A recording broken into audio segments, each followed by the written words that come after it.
உயர் கல்வி, புரியுதுங்களா, வேலை வாய்ப்பு, சொந்த வீடு, சொந்த வாகனம், ஒரு எதிர்பார்த்த பொறுப்பு, பதவி எல்லாவற்றையும் காணக்கூடிய நிலையினை 5ஆம் இடத்துக்கு குரு உங்களுக்கு ஏற்படுத்தி கொடுப்பார். அதுக்கு மேலாக பாத்தீங்கன்னா அவர் பாக்கியஸ்தானத்தை குரு பார்க்கிறார். அப்போ சொந்த வீடு என்பது இந்த நேரத்தில் நிச்சயமாக உங்களுக்கு நீண்ட நாள் கனவாக இருந்தது நனவாகும். அரசியல்வாதிகளாக இருந்தால் செல்வாக்கு உயரும், பெரியவருடைய ஆதரவு கிடைக்கும். இந்த நேரத்தில் நீங்களே ஒரு பெயர் சொல்லக்கூடிய அளவிற்கு மாறக்கூடிய வாழக்கூடிய நிலை உருவாகும். 11ஆம் இடமான லாபஸ்தானத்தை குரு பார்க்கிறார். கையில் பணம் பொருளும் நிம்மதி இருக்கும். வாழ்க்கை துணை இழந்தவர்களுக்கும் வாழ்க்கை துணையை பிரிந்தவர்களுக்கும் மறுமணம் நடந்திடக்கூடிய நிலை இருக்கும்.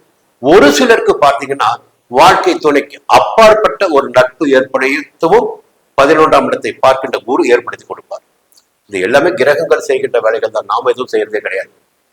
அந்த நேரத்துல மனதை இந்த நேரத்தில் இப்படி கொண்டு போறது கிரகங்கள் மட்டும்தான். அப்ப இந்த நன்மை நடக்கும். சூரியன் 3ஆம் இடத்துலங்க தைரியமாக செயல்படக்கூடிய நிலை இருக்கும். அரசு வழியில் மேற்கொள்கின்ற முயற்சிகள் எல்லாம் வெற்றியாகும். உத்தியோகத்தில் இருக்கின்ற பிரச்சனைகள் எல்லாம் விலக ஆரம்பிக்கும். எதிர்பார்த்த இடமாற்றம், பதவி உயர்வு சில பேருக்கு கிடைக்கும். அதே புதன் 4ஆம் இடத்துல புதிய ஒப்பந்தங்கள் கையெழுத்தாகும். அதான் நிறைய வாய்ப்புகள் இந்த நேரத்தில் உங்களுக்கு இருக்கு, நல்ல வாய்ப்புகள் இல்லைங்களா. இது நல்ல காலன்னு கூட சொல்லலாம். அதே நேரத்துல ராகு 12ஆம் இடத்துல விரயஸ்தானத்துல, கேது 6ஆம் இடத்துல. 6ஆம் இடத்து கேது உங்களுக்கு நன்மைகளை வழங்கி கொண்டிருக்கிறார்.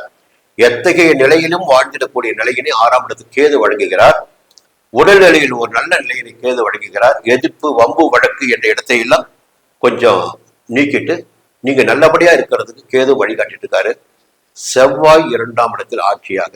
வார்த்தைகளின் நிதானம் தேவை. குடும்பத்தினரை அனுசரித்து செல்வது நன்மை உண்டாக்கும்.